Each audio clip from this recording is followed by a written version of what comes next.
Je suis aujourd'hui en compagnie de Francis Joyon. Francis, bonjour. Bonjour. Merci de me recevoir à bord de votre maxi trimaran IDEC. Francis, quelles sont les sources d'énergie que vous utilisez à bord d'IDEC pour vos records en solitaire?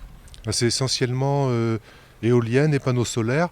On est à bord d'un bateau qui a été conçu dès le début pour se passer complètement d'énergie fossile en fait. Pour le premier record autour du monde, en fait, j'avais pu débarquer complètement le moteur et je suis parti uniquement avec ces systèmes solaires éoliens.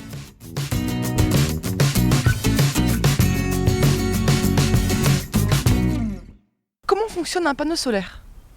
En fait, il reçoit de la lumière. Si le soleil est fort, ça va produire plus que si le soleil est voilé, mais ça produira toujours un petit peu. Et ça transforme cette lumière en électricité, en fait, qui va directement avec deux fils, un plus un moins, vers le régulateur et le parc batterie, en fait. Combien avez-vous de panneaux solaires à bord d'IDEC? Alors là, il y en a 4 d'installés, qui sont à l'extrémité des bras. Les bras, ce sont les meilleurs endroits pour placer les panneaux solaires? Je dirais sur un trimaran, c'est là où on a les ombres portées les moins importantes. On est éloigné de l'axe des voiles, on est déjà à 4 mètres de l'axe du bateau.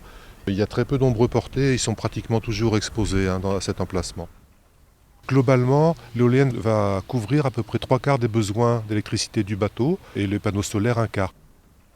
Alors je vois que vous avez utilisé du 6K. La pose est assez rustique, parce que de toute façon on n'a pas le droit de faire le moindre trou dans la structure en carbone du bateau. J'ai fait juste un petit joint de mastic colle en dessous et bien dégraisser les panneaux.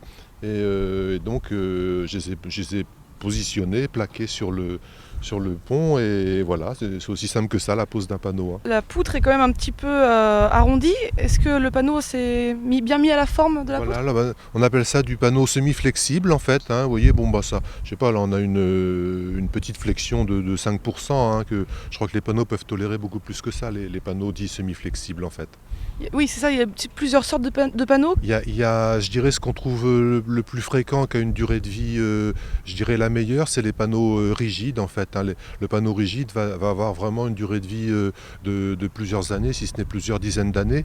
Mais malheureusement, on ne peut pas les utiliser sur ce type de bateau parce qu'ils ont l'inconvénient de peser lourd et ils ont l'inconvénient d'avoir forcément un peu plus de fardage. Et par exemple, là, dans le cas de nos bras, ils ne pourraient pas s'adapter à la forme du bras.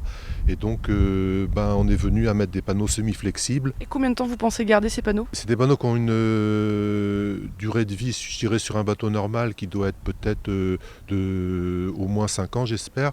Est-ce qu'en croisière, vous utilisez les panneaux solaires sur vos bateaux? Oui, j'ai eu l'occasion d'utiliser les panneaux solaires, c'est l'idéal en croisière, ça ne fait pas de bruit. On n'a pas à l'époque lointaine où les bateaux chargeaient stupidement avec des moteurs et faisaient tourner leurs moteurs par l'électricité. C'était un enfer. Maintenant, je crois que les gens évoluent de plus en plus vers des énergies douces pour des raisons de ne pas consommer de carburant fossile et puis surtout pour la qualité de vie que ça apporte, le silence que ça apporte et le fait que ça se passe tout seul en fait.